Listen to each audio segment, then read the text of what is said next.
Reminder today that we're streaming, so that when we get to questions, raise your hand and we'll pass the mic to you.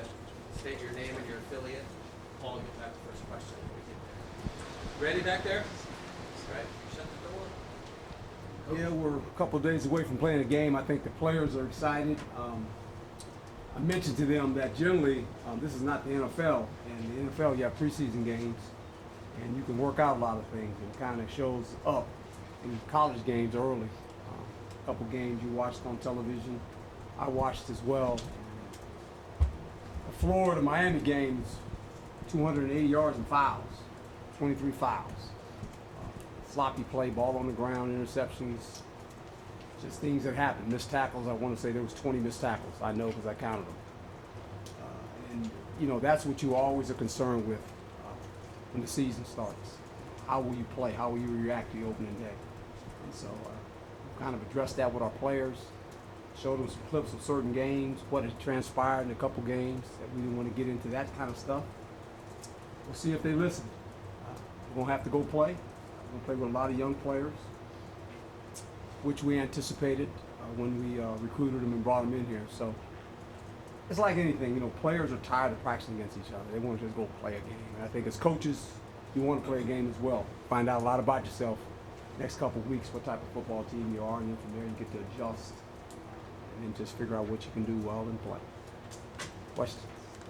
Coach Paul Richardson with the Yes, Sports sir. Cave. Two-part question. One, as far as the players, what's their vibe this year going into the season?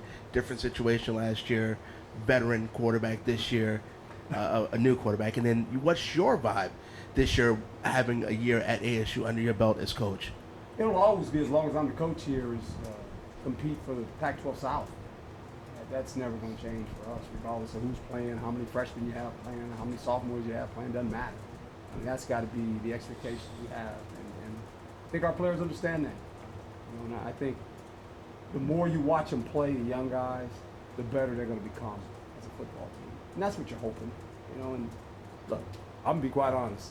I've been in this profession a long time, and opening day, it's opening day. And you don't know what to expect. You just don't. And I don't care if any coach will tell you that. NFL coaches will say that, and I was one of those guys. I was on the staff with a bunch of great NFL head coaches, and you just don't know. You assume certain things are going to happen, but until you get into the heat of the contest, you don't know what's going to happen. Sideline conduct, I think, is important.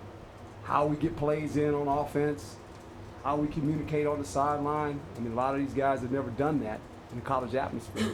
And I think all of that is part of it. And that's the fun part for me. It just is. I know my personality.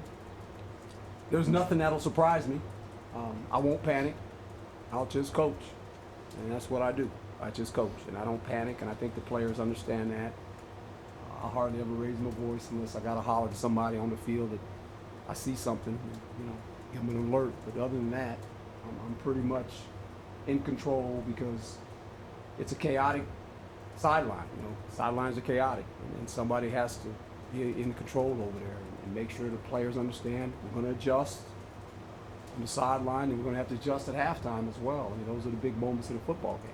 What you do come off the field as a unit, and then how you return, and the same thing at halftime. So those are the kind of things I'm looking forward to. Greg Moore, Arizona Republic. Good to see you. Mm-hmm. There was a game over the weekend. Which one? Arizona, Hawaii. Okay. Something like 1,100 yards of offense, Yeah. 80 some odd combined points. That's not the kind of football that you've been known for in your career. How do you talk to your guys about, look, this ain't what we do here? Well, I think sometimes, games are played, and you have an idea of how you want to play, and then the game gets going another way.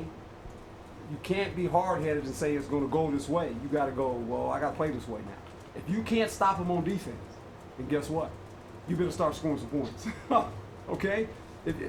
You always have this idea how you want to play, and I think the game will dictate that eventually. And then you get into one of those games. But you're right. It was a high-scoring affair, over 1,100 yards of offense. Fans love that stuff. Hawaii had almost 38 minutes of possession time. They turned the ball over 6 times. It's amazing, and still won a game. And generally that doesn't happen. It's the same way with the Florida-Miami game. Florida ended up winning that game, and they turned the ball over 4 or 5 times. And that's generally not the case. You win, but I think what helped Florida, they got 10 sacks. So that kind of, it's just, you don't know. I mean, you get into the game, we want to do this. Well, if we can't stop them, it's the first to 50, right? I mean, you don't like playing in them games, but you just want to win. Whatever it takes to win, that's what we're going to try to do. Matt Roy, Cronkite Sports. How reliant are you guys going to be early on in the season on Eno and your senior offensive line to take a little bit of the pressure off of Jaden Daniels? Well, that's why we really wanted to run the ball last year. I think that was important to establish that we could run the football. We knew we were going to be in a situation where we were going to play a young quarterback. And so that was already thought about when I took this job, to be quite honest. I was thinking ahead. I think as a coach, you always have to think ahead, knowing what you're coming back to and how things are going to change at certain positions. So, yeah, but here again, with that being said, defenses are going to stack the box. They're going to put 8 guys in the box. They say, we're going to stop Eno. We're going to make the freshman quarterback try to beat us. That's what I would do. And I'd bring pressure. How is he going to react to pressure? How is he going to react? There's 6 guys coming at him. What's he going to do with the ball? I mean, all those things are going to happen to him, and he's going to have to play. And he's going to have to deal with it. We'll help him. But that is the process of learning how to play quarterback. And you can't stop it. You can't stop defenses. Oh, don't do that because he's a freshman. They're going to do it. They're coming. They're going to storm the castle. They're going to come at him. And they're going to start to stop us from running, get us in some 3rd and longs, make him hold the ball, make some decisions. That's part of it. Yeah. Yes, sir. Coach Hodder, Rubino Devil's Digest, with the new rule that got instituted just last year with freshmen preserving their eligibility, playing in 4 games or less, would it be fair to say this is a game that you may be starting to employ that approach, so to speak? Yeah, a few guys, but here again, some of those guys are really good players. They're just going to play the whole year. We'll be young. And the only way to learn how to play is play. And you're better off for it in the long run. When you're trying to build a program, you understand that, and there's some growing pains, and you go through them, and you just, you hope you can win games, and you're gonna win. We're gonna win games with them. That's my mindset. I'm not gonna make any excuses. It's just, hey, they're gonna go play, and we're gonna go, oh no, and then we're gonna say, oh yeah, they did good that time, and that's all you can do. I mean, you can't guard against it. There's nothing you can do except not let them play. But that doesn't do us any good. So the guys that are available to play are going to play. And if they're a freshman and he plays, we're going to root him on and we're going to help him as much as we can, but he's going to have to play. Herm, Chris Carmen. Yep. Son of a source. Danny Gonzalez spoke with us yesterday about concerns about tackling. You mentioned the first game, which is some bad tackling, and some of the things that you guys tried to do in the spring with the rugby tackling and whatnot to try to make sure that you're doing everything that you want. Can you just expand on that? Yeah, and tackling is a big concern, I think, for all coaches. I mean, in the one game, the Miami game, I want to say in Florida was 20. In the Arizona-Hawaii game was 18. So you just miss tackles. In pro football, I watch it, you miss tackles. It's just, you sit there and you watch it. And you go, first 4 weeks, pro football, I mean, if you can just don't beat yourself, you're gonna win some games early because it's a mess. You know, even in the preseason, I mean, most veteran guys don't play. They play, I don't know, 30, 40 snaps max, right? And so you get into this and you watch it unfold, and it unfolds on all levels. For them, they get some preseason games, but for college football, you get no preseason games. They count, you know, they count. And so I just think if you can get through that, get through some games early to get your sea legs underneath you, you know, tackling, catching the ball. I mean, anytime the ball's, you know, is in the air, I'm always like, okay, catch the punt first, right? Catch the snap from the quarterback, right? Go in the center. Don't mess that up. Don't mess the handoff. I mean, how many handoffs do you see from him? I mean, it's just stuff, man. It just happens, you know. And no player goes out there to play bad. It just happens. I don't know if it's nerves, but it's part of football. And the tackling part, you can tackle all you want until it's live against another opponent. You don't really know, and that's why I always say the best way to teach tackling, know where to miss. You got to know where to miss. You're gonna miss them on the right side, and hopefully your defense is running to clean it up for you. But if you miss on the wrong side, it's a big play. Herm, Tim Healy, Sun Devil Radio Network. Looking at Kent State, kind of piggybacking off of Chris's question, two things that jump out at me: the fast pace of their offense and a 235-pound dual threat quarterback. How do you view those challenges and your defense's preparation for them? Well, he makes the unannounced play a lot. He's a powerful runner, and he's hard to tackle when he gets in space. And they're a team that, you know, they go for it a lot on fourth down. I saw him one game, 4th and 9. They were on a -30. Quarterback draw. He made it. Ran 30 yards with it. Took off, ran 30 yards. So when he starts running around, a couple things. You better contain him, and then you better plaster on the back end of your defense. If he'll throw it down the field, he's got a good arm. Got some big receivers that can jump up and catch the ball. You know, that's kind of what they brought in over the spring, I believe. That, you know, some receivers that could jump up, a lot of jump balls, and so they throw the ball vertically. They spread you out. They attack the whole football field. They got a short passing game early, try to spread you out, hit little balls, 2nd and 5, just want to nickel and dime you, and then vertically they'll threaten you down the field. So very well coached football team. They go fast. I mean, really fast. We've been working on that all week, so, you know, we'll see how the weather affects both teams, really. If you want to go fast, that's great, you know, but can we hold up? Can they hold up? It'll be interesting to see. Coach, Greg Moore, Arizona Republic. Small schools jump up and bite bigger schools. That happens. How much do you spend time do you spend talking to your guys about such upsets? Well, yeah, and I say all the time, you know, that's the uniqueness of football. No matter what conference you play in, when you feel like you're the underdog, you know, you get up for teams, and you just do. You feel like maybe I was under recruited, whatever it may be. Players use all kind of things to motivate them, and I think when you feel like you're the superior team, which we do not feel like by any stretch of imagination, you got to be on your guard. I said, look, these guys are gonna come in this field over here Thursday. They're gonna be excited about playing us. We know it. And we're going to have to withstand all that, you know. And we can't lose our composure. You know, that's all we say in games like this. Is you can't, because you have this mindset of this. You know, everyone has a mindset of how this thing's supposed to look until it actually ball kicks off. And then how do you deal with, oh, it didn't look this way? And that's where we're going to have to make sure our players understand. Hey, no matter what happens, you got to play. Just keep playing the game. We play 4 quarters, and at the end, we find what the score is. But don't have this picture in your mind what it's supposed to be, because generally you guess wrong, right? So that's my experience of football. Michelle Gardner, Arizona Republic. Coach, have you settled on a starter at the right guard? That's the position that's kind of been up in the air, and also Tillman safety. Well, the Tillman safety, we're going to rotate guys in and out of there. Guard the same way, probably. I mean, that's kind of where we're at right now. We're going to give guys opportunity to play, and so we can solidify some positions. But that's where we're at, you know. And I just think the more you can get some guys in there, eventually you want to solidify your offensive line, because the quarterback has to feel comfortable. You want somebody to win the job too. It's kind of like, somebody don't make this like competition. Somebody win it, right? And And until you win it, you're always sitting there as a coach. Obviously, we'll have a starter, but then another guy will come in and play some, and we'll figure it out. Coach, with the news this weekend about Andrew Luck's retirement, everyone's in a little bit of awe of the mental and physical exhaustion of football players.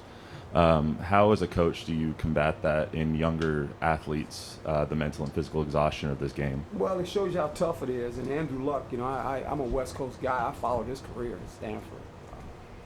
He's a fabulous player. Wow. He put that franchise on his back for about 3 years. He literally put him on his back and carried him. He's been injured a lot.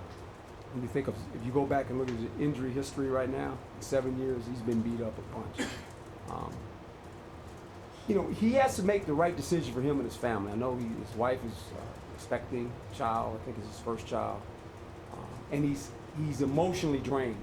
You can almost look in his eyes and say he's emotionally drained. He's emotionally drained with this. He hasn't practiced since April. He just came off injury the previous year and got through the season and played really good again. And he's had this bout with injuries, you know, and that's a tough league, man. You know, I get it. I did it 30 years. It's a tough league. And mentally, you got to be hard, man. It's just tough. And when you start getting injured, I was fortunate. I never missed a practice. I never missed a start. But I was fortunate. I got through it. But it's hard, man. It's really, and I feel for those guys. It's a hard profession. It really is. And it eventually catches up to everybody. It caught up to me.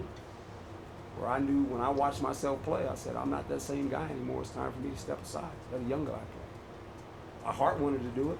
I probably could have still done it. But I wasn't the same guy. I looked at myself play and said, hey, this ain't you, man. Let the young guy have it, you know? And I walked away. And you got to walk away one day or another. Now, he's 29, 7 years. You never know. He could sit out a season and feel good and maybe come back. But that's going to be his choice. You miss watching great players play. This guy was a savant quarterback. He had a photographic memory. I watched this kid at Stanford. There was no doubt. When he came in the league, I said, this dude's a special guy, man. He's just a special player. And he was. You look at him his first 3 years, he put that team on his back. He just carried them all the way, you know, and he got beat up.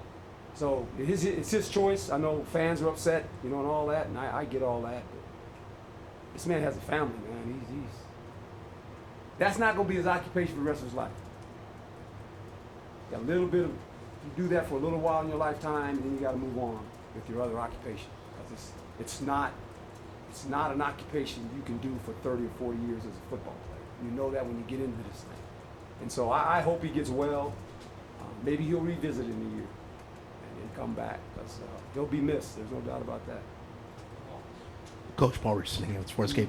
Have any of your guys called you that are pros now to ask you what they can expect the first game, or have you shot them any advice, like a N'Keal Harry or any of your old players? No, you know, I leave them alone. I mean, I think the experience that they've had here, hopefully that's kind of give them an understanding of how to deal with training camp, how to deal with the competition. I'm pretty sure it has. Some of the guys I've talked to have said, Coach, what you told us is true. This is what it is. I said, well, good. I said, you make sure when you come back here in the offseason, you tell our players that. Because they need to hear that from you guys. And what we're doing is we're trying to get them in position, if they have the talent, that'll be familiar when they go there. And I'm pulling for all those guys. That, you know, this is the last cuts after this week. They're still 85. It used to be used to cut all the time, and now they wait. That's never good for the players. You know, when they have a massive cut like that. Because then all of a sudden there's so many guys out there. That hurts the players. Now, you know, it helps the organization because you can hold on to those players as long as you want. But the players prefer, especially veteran guys, to get cut early. I've had veteran guys come in after the first preseason game and say, Coach, it doesn't look like I'm going to be here. Can you let me go? Because I might get a job somewhere else, right? And so it kind of works both ways. So we just have to wait and see. Coach, two pieces of it. What are you doing? What are you saying to your rookie quarterback to get him ready? And then what does it say about Dylan Sterling Cole that he's not transferring, he's sticking around? Yeah, a lot about Dylan, and I told him again today. I was on radio today locally here, and appreciate him being a pro and really investing in the football team. He said, I want to be here. And he called the developmental guys up the day before yesterday in the huddle. He was leading that group and told them, said, hey, this is what we're supposed to do. This is our role right now, and we better do it well because we're all a part of this football team. As far as the quarterback, I like him. I just like the guy, man. I like his personality. He's flatlines now. Me and him, we do this together a lot. Look at each other. We kind of feel it. He don't panic. He don't panic now. Now, I haven't seen him playing a game in college football, but just watching him over since he got here in the spring and everything the guy's gone through, he makes a mistake. They kind of tell him. He goes, okay, coach, I got it. And he doesn't. I can't wait to see him play. And I told him, every time you come off the field, come see me. That's how it works. Come see me first. We talk, and you go over on the headphones, you talk to Coach Likens, and you talk to coaches on the sidelines. So you come see me, just make sure you're all right. And he rolled over on the cart with me today. You know, he's smiling. I'm going, you all right? I said, you're always all right, aren't you? And he goes, yeah, Coach, I'm all right. It's okay. Now, we'll see when he comes through that tunnel. I'll be all right. You know, make sure I see him. Make sure he's not sitting on the bench when they get introduced or whatever. I'm kind of excited about watching him play, to be quite honest.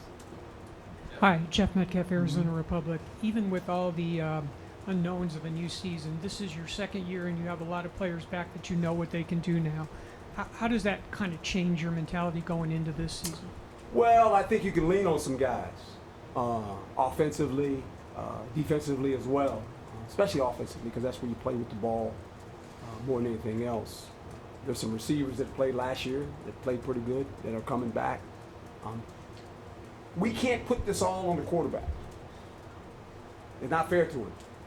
We got to help him. We have to help him. So I think we got to make sure we do things to help him offensively. And Coach has done a good job of doing some things that we think that he can do well. But the players have to help him. You know, you can't have a foul when the ball doesn't move. You know, you can't get into first and 15 and all that silly stuff and drop a ball when you're open. You know, you can't do that to this guy. And you got to help the quarterback, and we got to be able to do that. And I think the players know that. I mean, they understand where they're at, especially some senior guys we have on the team and some guys that have played a lot of football for us. Defensively, it'd be interesting to see the secondary. I kind of want to look at that and just see what we become. We have a lot of ideas right now, but I think until you start playing, you don't really know what you are yet. But we've got some talented guys back there, and it'll be interesting to see how they play the ball. That's what I want to do. Watch it. When the ball's in the air, how do we play the ball now? And can we cover? Because if we can cover, we can do some things back there to pose problems to people. We can cover.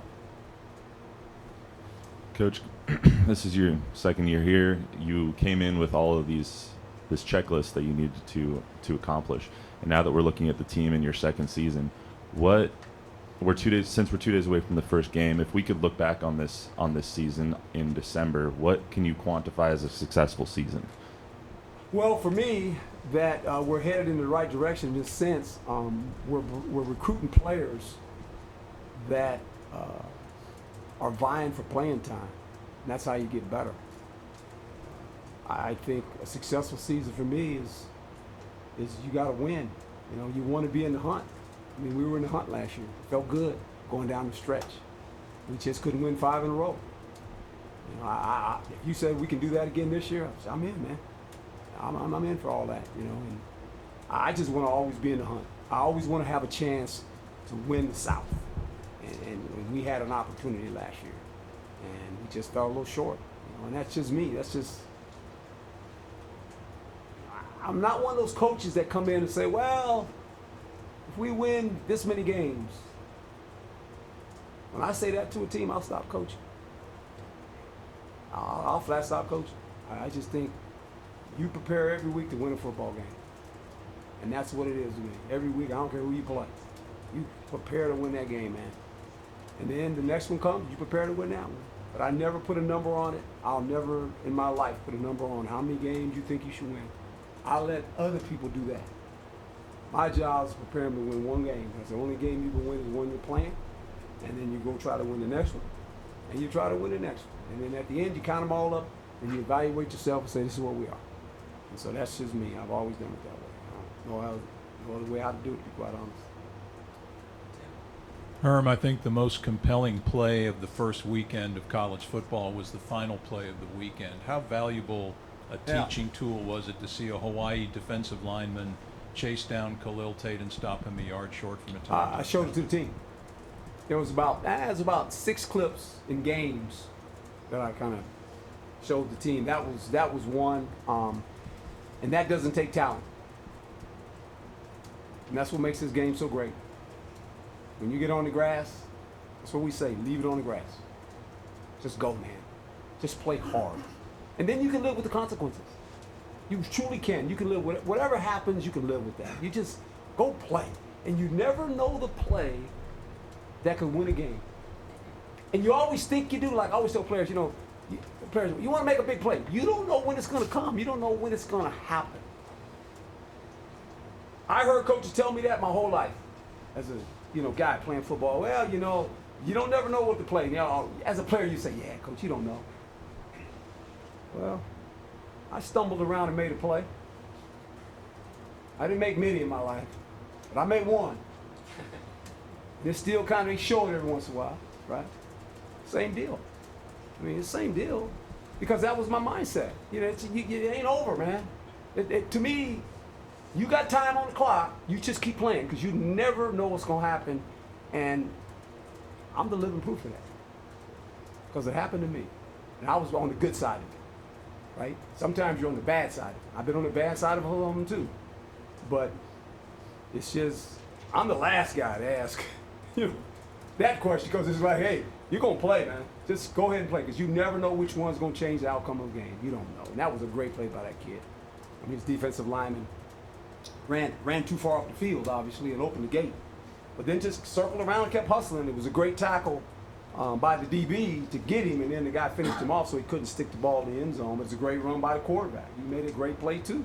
It was just a great play to watch, all the things that happened.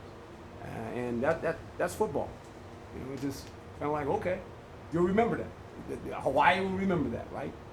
It's just a guy running hard, a lineman, and that's a credit to him and their coaching staff. Coach Shane Dale, ABC 15. One of the guys has moved on from last year's Manny Wilkins, now in Green Bay. Just obviously, his backstory and things he's had to overcome. Just how proud are you for him just to make it to that level? Well, I'm hoping he can stick around too. That's the great part, and I think he's in a good place. We got a great quarterback that can mentor him.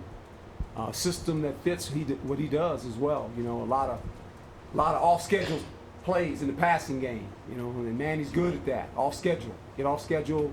Run around a little bit, throw the ball. Manny can do that. So I'm hoping he sticks around. I'm all my guys. I know how hard it is. People don't realize that's a hard league to make, boy. They're hard, man. And I think once they get there, in college you just think, well, I'm just going. This is what's supposed to be. And then when you get there, and you see like everybody's really good. They're like all really good. And you start figuring that out. And you go, oh boy. This is interesting. Yeah, they're all really good. And I tell them all the time, these guys are good, man.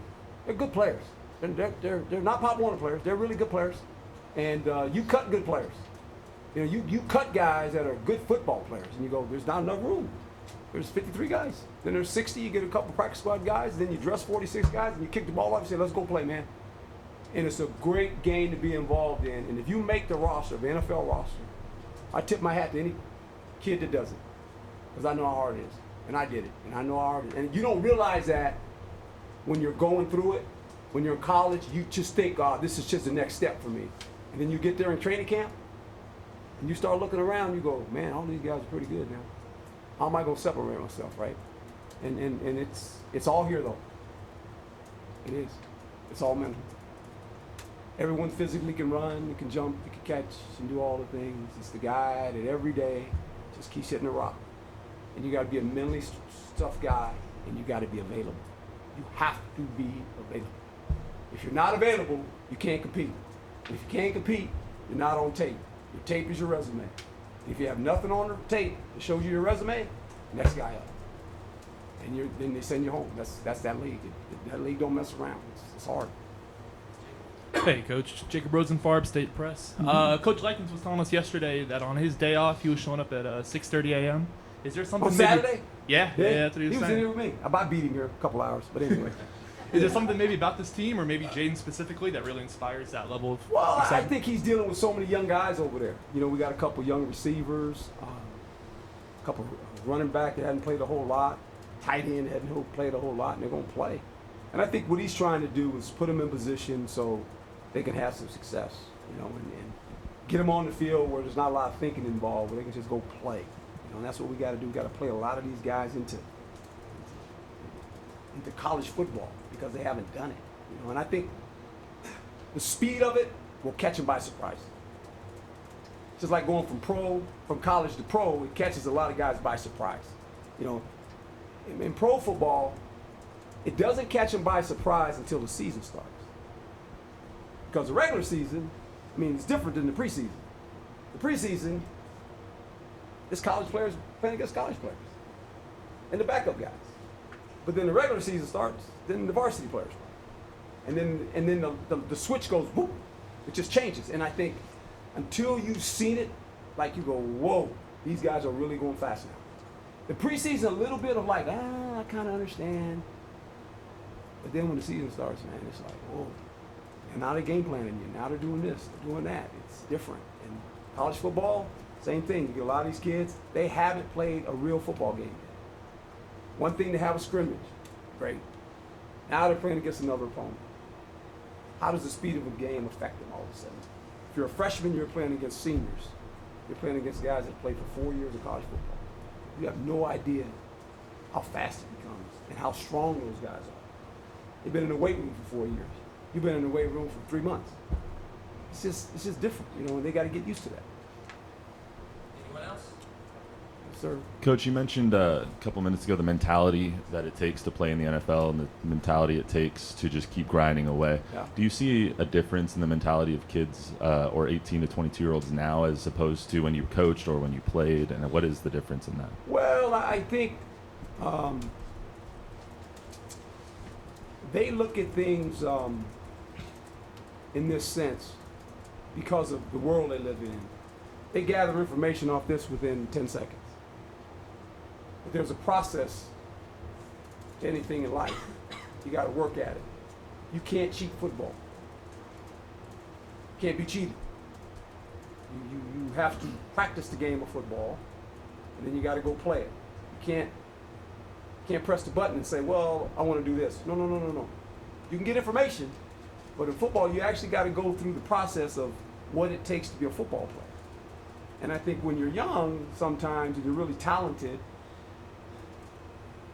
in high school, you can do some things where you're just the most talented player on the field that it kind of just happens for you. It's easy. And then when you go to college, it's like, okay, there's a lot of talented players now. Am I willing to put in the time to learn the game? Because if you don't know the game, it's hard for you to live up to your talent level.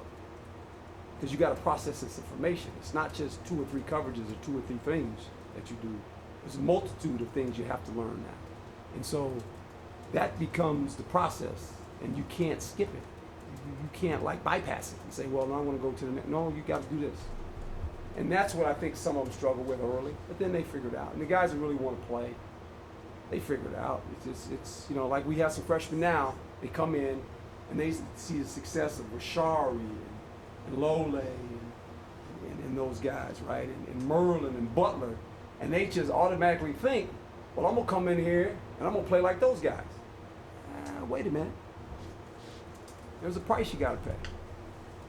They didn't just line up as freshmen. They worked their way into the lineup to get there. And you got to do the same thing. So that's the difference I see.